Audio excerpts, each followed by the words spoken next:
Have you seen my new iPhone? It's, I know, it's cool. Kids don't know how to use that. They don't know what it is. There's an iPhone XS, right? This is the new latest iPhone. They said they'll make it larger, right? We have, because we have with us youth expert, I'm gonna test him out to see how Kamran, Dr. Deen, by the way, Assalamu alaikum. Assalamu alaikum. I'm gonna test you to see how in with the youths you are, if you know the latest stuff. So this is the latest, I think, iPhone. The thing is, it'll be difficult to steal, wouldn't it? Yeah, I think that's why they designed it that way. Yeah, I think all the apps you've got with this phone. Think about the apps. Yeah. You've got. It's got. It's also like when you put the alarm app on it. Like it's for people who don't wanna sleep for long periods of time. So the alarm app. That's the alarm. But if you have an emergency, you want to call the police, it takes 3 days to call to call the police. That's really why crime reporting has gone up. Because before it took ages to call the police. And, but so now it's just I like the Wi-Fi connection. Yeah. There. Nice, mashallah. But yeah, it's good. It's good. Alhamdulillah. Wireless. So if you're on the podcast, that we've got an old 70s phone. If you're thinking what's going on It's here. two guys in their mid-20s talking about youth issues. Talking about youth issues. Mid-20s. Okay. All right, I'm gonna test you. Okay, I've got this website up called. Actually, I'm not gonna. Don't mention this it. is inappropriate, Yeah. right? Well, I'm gonna. It's basically it's where I go to learn the latest slang that the youths are you get me blank. engaging in. You get So me. I'm gonna test you. Yeah. All right. What does Mary Poppins mean? Mary Poppins. No idea. A Mary Poppins Yeah. is a well-composed / happy person. Oh. You know what, I came across that Or the other day. to do something well / flawlessly. Oh, you're a Mary Poppins. Yeah. For example, oh, how did you do on that test? Oh, I'm Mary Poppins that.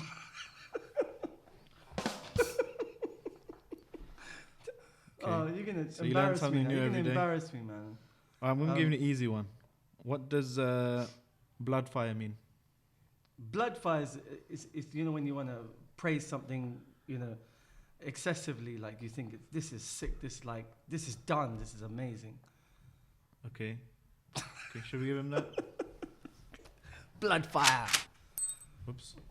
That's the one. You got the right one. What about boss man? Boss man is like. I'll give you two choices, right? Yeah. Boss man refers to A, somebody who is your line manager at work. Yeah. Or B, a takeaway shop employee. No, none of them. Boss man is, again, if you're the guy that you want to, like, let's say you gave me a free phone, right? Your iPhone, you can borrow it for a week. You're a boss man, bro. No, that's incorrect. Really? I am a boss man. I know. But boss man is the respect. preserve Yeah. of takeaway Yes, shop boss. employees. Yeah. So, for example, Yeah. For boss chicken man, shops, yeah. Boss man, you know me in a boss man. Give me a few extra you- chips, boss man. Yeah, you're right. Yeah. Absolutely. The thing is, when you go to chicken shops, when you used to go to chicken shops, they say, "Can I have chicken chips, bruv? And can I have some extra chips, please, boss? Yeah, yes, boss. Yeah." And the extra chips bit is when you say boss. But the Boss thing man. with Urban Dictionaries or youth slang, it changes all the time. Yeah. So in the last 10 years, every month you got to have a new tafsir on it, right? You got to know the latest slang, and it changes from Manchester to London. It's always different. What's the craziest or most shocking, apart from Mary Poppins? Yeah. What's the craziest thing you've ever heard a kid say? I can't say it on this podcast. Really? I need to get a beep soundtrack thing. Yeah, you'll have to get the beat, but it does evolve. It used to be like creasing, used to be like laughing. Yeah. Yeah, I still say that. You still do you? Yeah. But I mean, it just changes so quickly. You got to keep up. It's quite impressive though. It's quite poetic, you know how there's like so many like pagans. nuances and They love the word pagans, militant. pagans. You know. Do you think that's because there's a lot of Muslim youth in putting some tawheed into the, oh, that's a pagan, man. Nothing to do with tawheed. Why are you worshipping a stone? Pagans. They call the police pagans sometimes as well. Yeah. So all kinds of Is it because it sounds like bacon? Oh. Nothing to do with bacon. It's just the way they come up with different words. It just comes from the street, really. It's somebody makes up a word, and then that's. But that's how language works. That's true. Yeah. But that's peak. That's not good. And I think peak means something your highest achievement. Everything seems like the opposite. That's Sick, why I say it's quite poetic almost. It is And it's a lot of. It's ingrained into rap music. Yeah. And so if you're listening to rap music, especially UK scene, like not the mainstream sort of Snoop Dogg and all that you used to listen to, but more UK grime and all that drill and all that stuff. If you're listening to that, and the older Muslim parents think, what's drill? Drill's something you make a hole with in the wall. But this is what they make a hole with into your mind. They do. I mean, insert some why is good drill positive messaging. But why is drill music allowed? It glorifies gangs, stabbings. So in the rap music, they say, I stabbed this guy. I'm going to get him next time I see him. I'm making money from the drugs. And this is on YouTube. And only glorifies crime, gangs, and it's not banned. How crazy is that? How stupid I remember reading an article about in the United States that some people coinciding with the rise of privatized prisons, they were pushing some gangster rap music and the glorification of crime and violence and stuff. They will. I tell you something really interesting. With the ghettos that we've always seen in the Hollywood films in America, the black ghettos and all that. I remember like when I was in Texas, I went for work and I said to the cab driver guy, can we go down to the mall? He said, we can't go through this neighborhood, it's too dangerous. And I remember, just to tell you about how dangerous it is, people won't even drive down there. And I remember a documentary about the ghettos, right? And we've got the ghettos now here. The same culture. So we've got ghettos in the UK now, stabbing. We don't have guns, so we have knives, right? But the culture is the same, gang culture, affiliation. And the thing is that the ghettos in America, the documentary was filming these guys, and they said, look, we're just normal people, right? But we're under pressure to always be gangsters, bad boys. Now I want to pick my daughter up and kiss her, but we're dehumanized. We're rappers, so we got to be always tough and hard, but we just want to do normal things. But the pressure on us is to always be tough. So I'll tell you what happened to me just in 2 days ago. No, not Texas, here. 2 days ago, someone smashed into my car. Smashed into my car, and I had my projector and some expensive stuff, my equipment, all in the back. It's my fault because I left everything on display. I had an Amazon box. Now, got CCTV cam outside the house because we're Asian. And it's not plugged into anything. it's not recording. It was luckily recording. Normally it isn't. What's your address? The guy comes, smashes the window, takes my equipment that I use for events and stuff, and my Amazon box, which was my son's sweatshirt, right? Takes it, runs away. I get up in the morning, I've got to go to work, and it's 6 a.m, my dad calls me, some uncle down the road saw it, and looked outside, the window's broken, things are gone.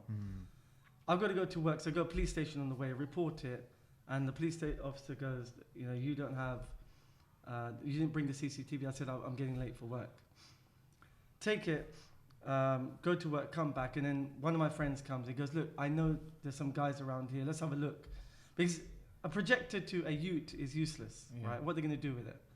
So we started looking everywhere for this stuff. So assuming that they probably threw it around some back alley or something. Done it like a mile walk. Couldn't find it. Then said at the end of the road, at the end of my road's a restaurant, and there's an alleyway, and they hang out there. And these are like gang youth that do like knife crime, drugs and everything. I went down, walked around, checked all the bins, everything. And then I saw the alleyway. And at the end of the alleyway, I saw my bag. And emotionally, I just ran for my bag. Even though I'm a youth worker, I normally, relate to them, talk to them, really calmly, joke with them. I just ran for my bag because I saw my bag. I ran there, and then 10 of them grabbed me.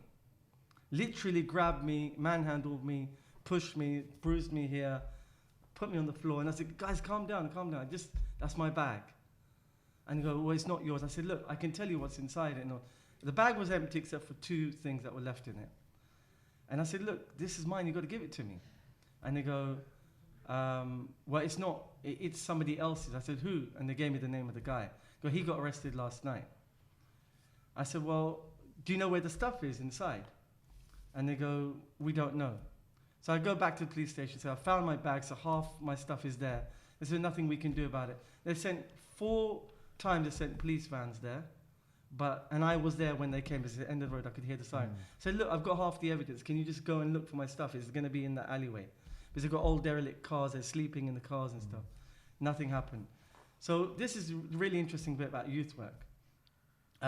Nightfall, they're all banned from that area, but the police vans keep coming because they're causing trouble, they're getting drunk, they're messing with the restaurants down the road. So about 9, 10 o'clock at night, I decide to go down there myself. And my dad says, don't go, it's dangerous. So don't worry, inshallah, I'll be fine. Go down there, and there's one guy there. He's in an old 7-seater, like American 7-seater, and he sleeps there. He's been there 4 months. Young guy. Young guy. He's about 20. And so genuinely caring about him, just as a human being. Some of them are Muslim, some are not Muslim, but it doesn't matter. I'm like, why are you here? Why do you sleep here? He goes, well, my mum in the council estate, I never saw my dad. His whole story. I said, look, I want my stuff as well, but I also want to know his story. So I go, are you hungry? He goes, I'm starving. And I said, look, you're a drug dealer, right? And you're doing it because you think you make £500 a week. But look at you. You're homeless. You've got you smell. You're hungry. Is it really paying off? Trying to get stabbed here. And is it really worth it? No, I was so saying. You told a drug dealer he smells bad. But then what happened? No. And then you heard a. Thank God I could use that. Yeah, one in context now. Proper context. So I said, "Are you hungry?" So I went, got him some chips, some vinegar and from ketchup. Bossman. From Bossman. Yeah. £2. For £2, he gave me half of my stuff back because he knew where it was hidden. It was under a concrete slab. But for £2, we did what probably cost our government £20,000 in those 4 vans coming again and again. And it cost £2 and a human conversation with the youth. Instead of like the hard-handed, while the radio's on and scaring them. But you talk to youth as a human being and you get to know their story, why they're drug dealers, what happened to them. I'm not saying because actually the guy that stole my stuff, he went in prison. The police called me. He's in for 8 crimes. He attacked 3 police officers, massive bruises on their arms. Really violent guy, stealing phones. And then mine was the 9th crime he did that in that time. So he's not even getting convicted for mine because the CCTV wasn't good enough. Don't buy cameras from Amazon. But the point is here, we've lost that human connection. So yes, they're a mischief, they're a trouble. Our houses are getting, broken really into. Powerful point though, like it cost you £2 and a few minutes of your time. Yeah. But it cost the government £1,000 in trying to. Absolutely. And imagine if that money was spent. Like for example, Akala, for example, in his book, he mentions how not a tiny fraction of what is spent on prisons is actually spent upstream on youth services and activities for young people. Not at all. To get into. So you wait until they become there's some problems that come up, and then spend loads of money trying to fix the problem. Everything in our society is based on symptom relief. Nothing's about prevention. Even with healthcare, youth work, everything's about, you've got diabetes now, here's a pill. Insulin, blood pressure high or low. Nobody looks at why is it happening in the first place? Why are these kids going that way? Why are they? The reason this is happening, if you look at the education, the schooling system, right? You see some schools in the ghettoized areas, dreadful attainment levels, yeah? There's no motivation to study, but the biggest cause, and this is what I'm working on right now in terms of training, is when you have conflict in families. So parental conflict is the biggest reason. The number one recruit for drug dealers are kids whose dads are not around. So they're looking for a role model, looking for affiliation, looking for a group. But what I want to talk about today is when people watching this thinking, oh, gangs, nothing to do with me, I'm Muslim and we're all going to grammar schools and university. But actually, if you're not a drug dealer, you're a drug consumer. And our Muslim youth are consuming cannabis like no man's business, yeah?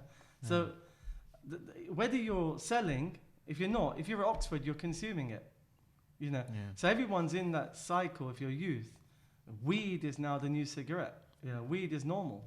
Every kid can get hold of weed now, or they know somebody that can supply it.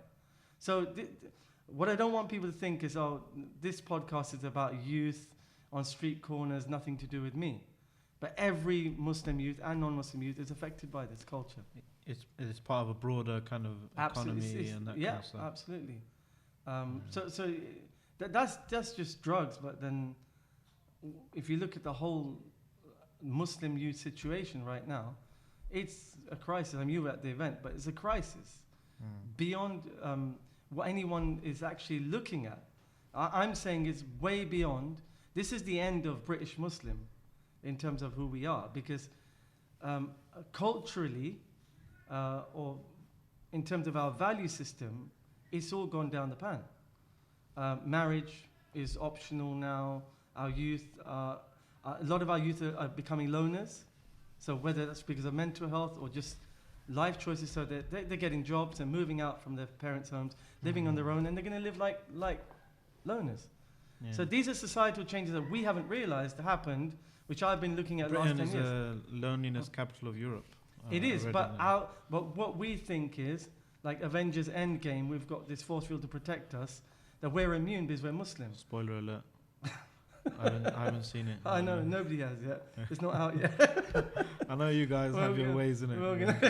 Uncle Parvez with the film crew in the back of the cinema. Told you films. So he turns around and he says, well, watch this part, it's good. Endgame. It's endgame for where the thing is, you know, with youth workers like yourself, you guys are on the front line looking at some of society's failings.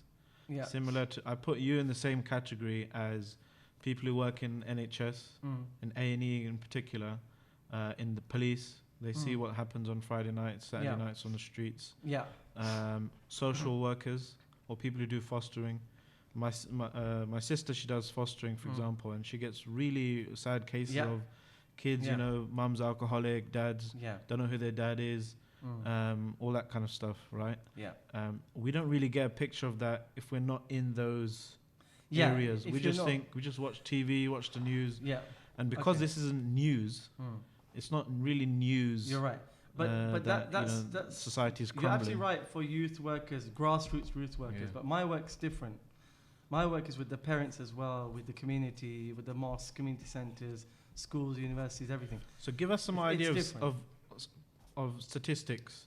Right. Because, you know, if someone works in A&E, they're going to think, wow, there's so many sick people. Yeah. Right. But that's because of that, the sample that they're looking at is disproportionately more sick than everyone else because they work in A&E. But I'm not talking about... Could it be the case that because you're called in when there's a problem... Yeah. And like imams and stuff as well, right? Because like when you're imam in a mosque or something, or even a visiting imam when I go somewhere, a lot of people come saying, "Oh, can you talk to my kids?" Or my daughter's addicted to Instagram, or my son, you know, he doesn't listen to me. 5 minutes, aren't you? Yeah, so like you bring the kids to the mosque or wherever. Can you fix this problem? Read something please? On him and it's done. Yeah. But do we have an idea of scale? Is that like a majority, a minority? Is that it's in your opinion across the board. It's not my opinion because I've 10 years of surveys. Yeah. Focus groups, surveys, qualitative data, quantitative data, online surveys. It is across the board, Muslim youth, they are mainstreams. And I'm not talking about it's necessarily a bad thing. There's good things and bad things about that. Like our kids, they're not dodgy like our dodgy uncles from back home. Sometimes we used to have we all had a dodgy uncle, didn't we? But they're not. They're very honest kids. British Muslim kids are very honest, straightforward. But they're highly sexualized. You go to any university campus here, and Muslim youth are doing what everyone else is doing. You know, I've on 3 separate occasions at 3 separate ISOCs, the students have told me the head of ISOCs themselves was in the nightclub themselves. On 3, if it was one place, yeah, I'm sure. But the point is not their fault. It's the society they live in. So you go to university, you're at campus, and you're 300 miles away from home. There's no one to snitch on you. There's no auntie gonna ring your mum up. And everyone's at the club. It's fresh as the air. It's the time of your life. It's Jannah al-Firdaus. You enter, you can drink and dance and enjoy yourself. You enter the gates of paradise. It's fresh as uni. You're young. You have hormones. You've been sexualized all your life. And the music films, and you don't go to the nightclub because you're Muslim. You're in the dorms. Week 1, week 2, week 3. Week 4, your friend says, I'm going. And you say, no, I'm a good Muslim. I used to go to weekend school. Week 6, our girls and boys are in the club. And nobody seems to care or understand that. We just think, just because you're Muslim, you're not going to do that. Araju ala dini khalili, on the religion of your friends and the environment that you're in, you're going to be impacted by it. And the interesting thing is this, that with every aspect of life, when it comes to marriage, when it comes to our lifestyle, our trends, we have adapted everything. You know, EDL has nothing to be worried about. We completely integrate. Really, you know. Assimilated. We have assimilated. Our kids, they don't have that. I give that example and I'll give it again, but like my dad had a stroke 9 months ago.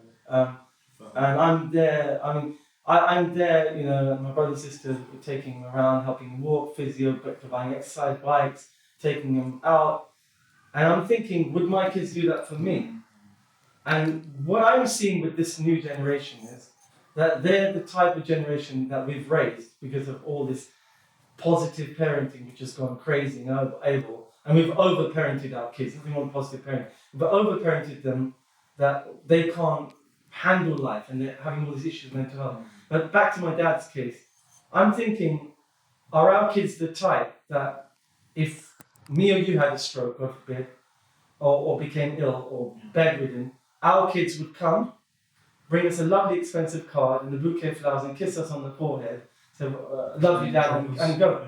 Or drop us a care home or go, that's it. But they won't leave their lifestyle or their holidays or whatever. You know, I think, is it because maybe Muslims don't have their own sense of identity or a counter culture to be proud of that? This is, we look after our parents. Like when I was young, I would never think of dropping an old man in a care home or something. Because I valued, you know, obviously the Islamic side of it, but generally, your culture. I find it kind of abhorrent. Yeah. You're discussing that someone you looked after when you were young, you just let them go in their time of need. But is there a cultural aspect as well? Maybe Muslims don't have that counterculture to identify with, and that those things are just part of some countries of that culture. We haven't clearly identified our own identity. We're not clear on the British identity. We're not clear at all. I'll give you an example. I went to the Muslim food festival. So my job is to observe everything, analyze, reflect. That's all I do all the time. So I'm observing you right now. And how does it make you feel? You haven't used the sound effects at all. You're failing us. The Muslim food festival happens every year. It's a really cool place. British youth go there a lot. It's an Instagram place. It's a snap place. And the pizza that sold out was the bacon one. Okay. You might think, Is that a Muslim food festival? No, but it's halal bacon, right? It's a turkey bacon. Turkey bacon with pepperoni. But that tells me a bigger picture. The only tubs are still full. Exactly, with the younger kids. The point is not about halal or haram. I'm talking about the mindset, the culturing, our values. Stuff that comes with There's baggage that comes with the apparent parts of the culture. Personally, I think it's part of the missing out, or I wish I knew what. But I actually love it, and I can't eat a bacon flavoured pizza. I don't know, brown or whatever it is. But there's lots of trends like that. So, for example, marriage is no longer something you must do; it's optional now. So it's not. We've always had this discussion about marriage that I can't find anybody, brother. Find me a sister, brother. Find me, brother. It's nothing to do with that. It's the mindset. It's the culturing. Because, and I'd say it again, like when you go to work, right? I know you've never worked, but you're a blogger, PlayStation player, whatever. But when you go to workplace, you will see commonly all races, all religions. There's women who are hit 30, 40, 50 who never got married. They were too career driven and they never got married, right? But our Muslim girls are in that category now. We didn't realize that. We were asleep. So it's normal for our Muslim sisters now and brothers to not be married and have no problem with it. I said, well, it's not fun, it's not compulsory. But it's okay if somebody wants to be single or somebody's divorced. It's not a crime. It's not a problem. It's a problem when the whole Muslim community becomes the norm. And today it's the norm, where 36.5% of our youth are married. Is that not a crisis? So, I mean, we're just scratching the surface here. We run out of time. Yeah. Going into more detail. But where can people learn more about your work? So if you go to the website. So we've got 3 projects. The mental health project called The Pursuit of Happiness. There's 8 factors that make everybody happy and content. It's academically backed, so we want funding for that. We've got the National Schools Project to help the whole country know about who Muslims are and happily ever after marriage project. So if you go to drdeen.com, but really, inshallah, if you can subscribe to Dr. Deen TV on YouTube, that's where I'm going to be doing this kind of podcast. Okay. Soon, so we'll start talking about these stuff and you can come down as well. Okay. Inshallah. Are we done now? It's quick. I'll bring some you didn't use the sound effects. Alright. I know exactly what that went quick though. That really time flies when you're having fun. Alright, inshallah, I'll see you guys. Dr. Deen TV on YouTube, Instagram, and all the rest, inshallah. Assalamu alaikum. Thank you. All of that. Thanks for watching. I've been your host, Dr. Salam Ba. My co-host has been absent today, but I think I did an okay job. Yeah, alhamdulillah. If you like the episode, give it a like and a share. Tell your friends about it. Any youths you know as well. And until next time, have a Merry Poppins. Unscripted.